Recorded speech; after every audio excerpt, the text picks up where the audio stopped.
Last question, so much news coming today. I have to ask, today the Supreme Court heard oral arguments in a case that has the potential to overturn Roe versus Wade. What's your take on the abortion case? Are we seeing, could abortion care be in crisis? Not in California. Quite the contrary. We believe in reproductive rights. We believe in our responsibility to be there for women, particularly here in the state of California that's long championed reproductive rights. And California is a place of refuge, not only for 40 million Californians, but also for women and girls all across this country, and will remain so proudly. And I listened to a portion of the oral arguments. I'm as concerned as anybody. I'm a father of 2 daughters, and I'm very concerned about the direction of this court. I'm very concerned about the direction of this country. Yesterday we have a radical judge, and I say this as a son of a judge, so I say that with some consideration. But this Judge Benitez, who seemingly thinks weapons of war are appropriate, that people have the right to weapons of war, that somehow those are protected in the Constitution, and he threw out our ban on large capacity magazine clips. You may have read, and I hope you did, that on Black Friday, a father bought a 9mm pistol, semi-automatic pistol, with allegedly 3 large capacity magazine clips, 15 bullets each. And tragically, his kid used them now to kill 4 of his classmates. 4th died this morning. 7 others wounded. I mean, what the hell is that? I mean, people claiming pro-life? And what do we hear from those folks today? Sitting there waxing on about pro-life, and they're anti-vaccine, anti-mask wearing, waxing on about pro-life, and they say nothing about these weapons of war. There's no country on planet Earth that experiences what we experience. It's a disgrace. The hypocrisy is a disgrace. Florida's death rate's 53% higher than the state of California.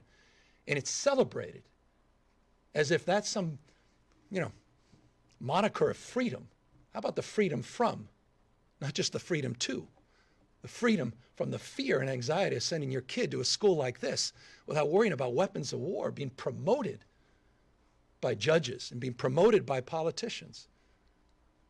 This misinformation and disinformation around vaccines is a disgrace. It's a national emergency. We need to call it out. We all need to be held to a higher level of accountability. None of us have gotten everything right in this pandemic. Again, humility is the word of this pandemic. But this knowing dis and misinformation has got to stop. And please, with respect to those out there promoting weapons of war on our street, stop. And those that wish to turn around precedent over 50 years on a woman's right to choose for herself, her fate and future,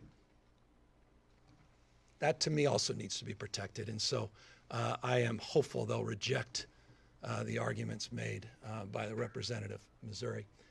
But Californians, to rest assured, we are standing tall and strong in support of women's reproductive rights. Forgive me, I got 4 kids. And what happened in that school sickens me, because just another day, we're moving on to the next damn news story. Until there's the next one, and then we'll move on to that, and we'll hear damn thoughts and prayers. And these are the same people that were celebrating this case today, talking about life. Please. Sorry.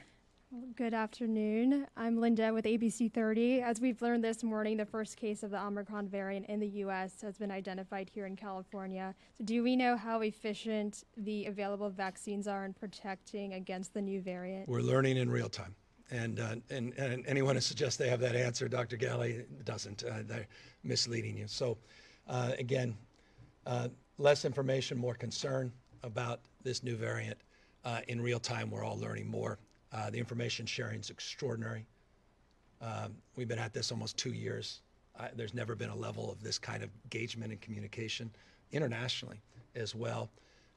And I'm really proud of UCSF and California for their nation-leading efforts on genomic sequencing and our continued vigilance as it relates to testing and making sure those partnerships are formed so we can share that information, answer that question in real time. Okay. And the San Joaquin Valley has one of the lowest vaccination rates in the state and high COVID hospitalization rates. As you mentioned, with more holiday gatherings coming up, what is your message for people who are vaccine hesitant or vaccine resistant? Look, I respect people that are hesitant.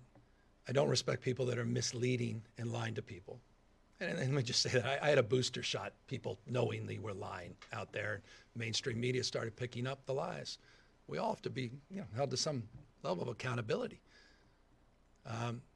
It's just remarkable what is said by otherwise reasonably thoughtful people, meaning people that are paid a lot of money to come across as reasonable and thoughtful, at least. So I know where that hesitancy comes from, because if that's all you're reading, I've got a family member, he sends me stuff all the time, the Daily Signal, this, I get why this person lives on the edge. It's jaw-dropping, but I have deep empathy because the lies that he reads every single day, not just about the vaccine, but across the board, the jaw-dropping objective lies. So if that's what you're being fed in the filter bubble that we live in, certainly online, but increasingly in person, analog, not just digital experience, then I understand that. And so I'm sensitive to that and I'm empathetic to that. And that's why we have to work against that, but with love, with love and understanding. And that's why I just think there's no substitute. It's not going to be me that convinces anybody of these things. It's going to be a family member, a loved one. It's going to be someone you truly trust and you revere and admire. And that comes in many shapes and forms. And that's why we have PSAs and nail salons, at laundromats.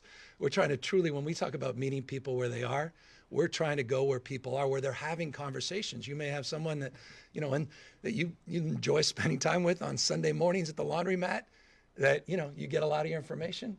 Well, I want that the conversation to be sparked there, not online or, respectfully on One American News. I mean, there's a source. Forgive me. I think I've gotten into a bad space here.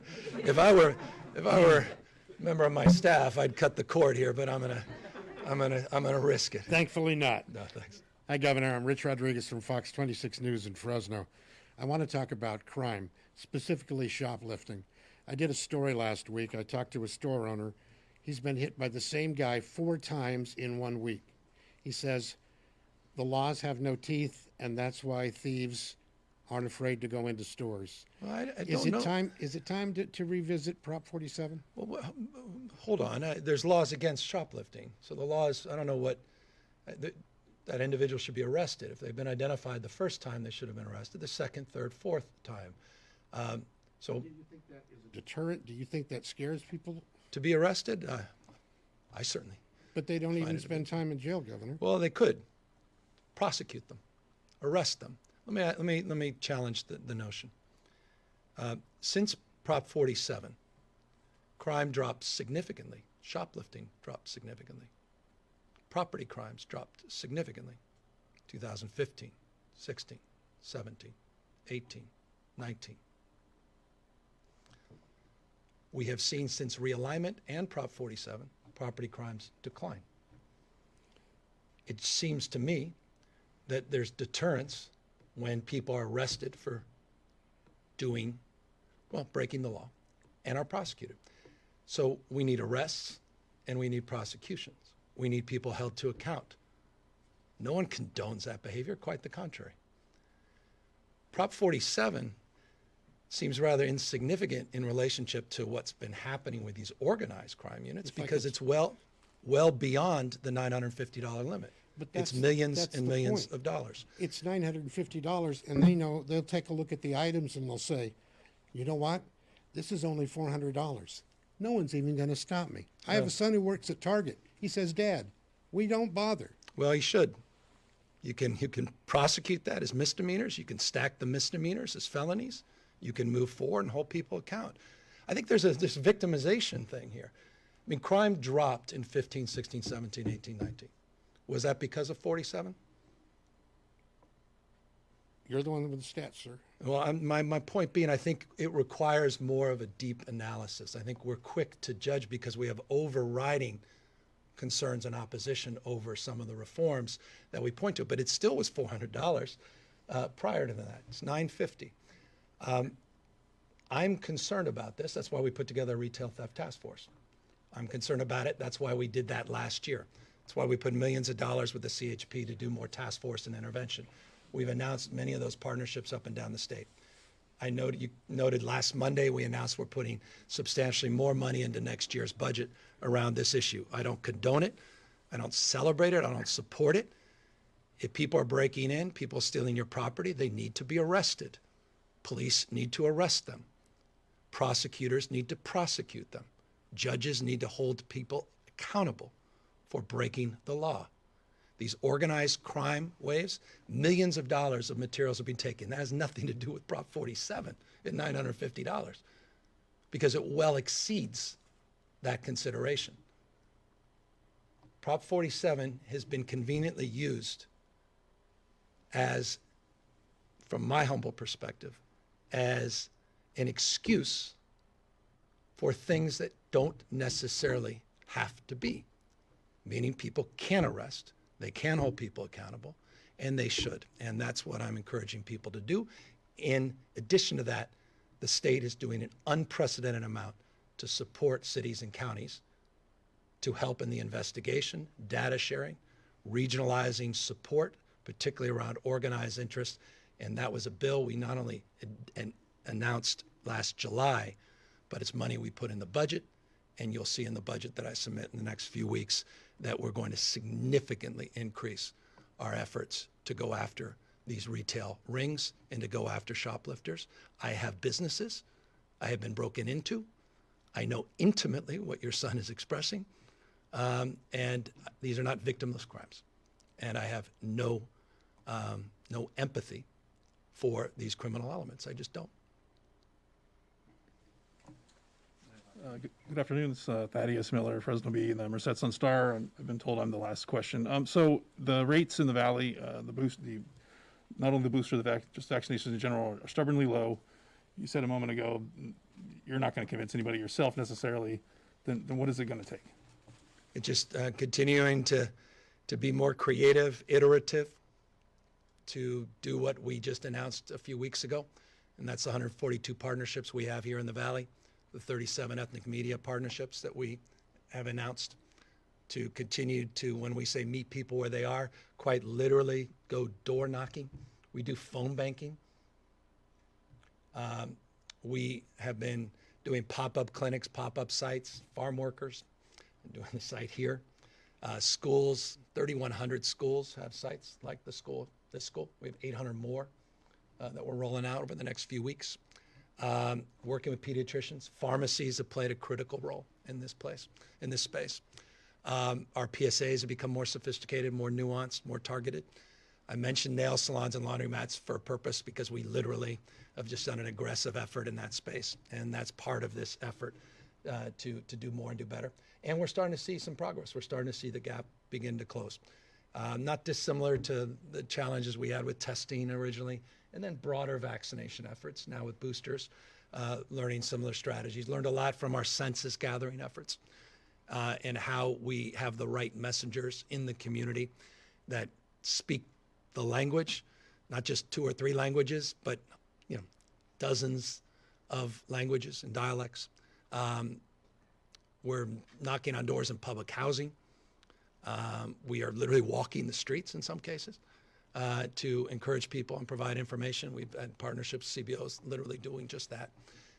Not just fairs, not just destination sites, but trying to get out. And so that's all part of the effort. And then finally, we have a team at, I think it's Department of Public Health or HSS, that's literally going after the misinformation and disinformation and pushing back aggressively against that in real time, going online, literally trying to battle against that knowing disinformation.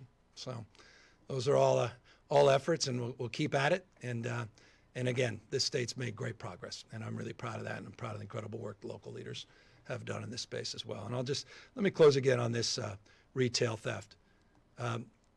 Don't think for a second, I'm not defending the status quo. Quite the contrary. It's unacceptable. Period, full stop. It's been unacceptable. As a former mayor with a police department, as a mayor that was accountable at, I want to see local efforts I want to see them stepped up. I want to see investigations. I want to see arrests. You've got some folks not even arrest, but also want to see prosecution. And you have the ability, look at the laws, you have the ability to stack repeat offenders and to move to prosecute. You do. Whether or not you choose to do that is an interesting part of the conversation. Some don't. I think 47's interesting in this respect, that it didn't seem to be the focus of everybody's coverage for the last 6 years, to the degree now it is. Even though we're seeing shoplifting in states that don't have anything like 47 increase, and property crimes, there's something else happening here as well. And I think any exploration on this subject must fully explore the why and not just fall prey to what I see often in politics. I've done this a long time, scapegoating initiatives or scapegoating a change in the law and saying, well, that's simply it. I think it's more complex, long-windedly, than that. That said, the status quo is unacceptable. With that, I want to thank you all for this animated conversation. And appreciate everybody being here, and thank you all for what you're doing outside, and look forward to walking with you and see all that right now. Take care.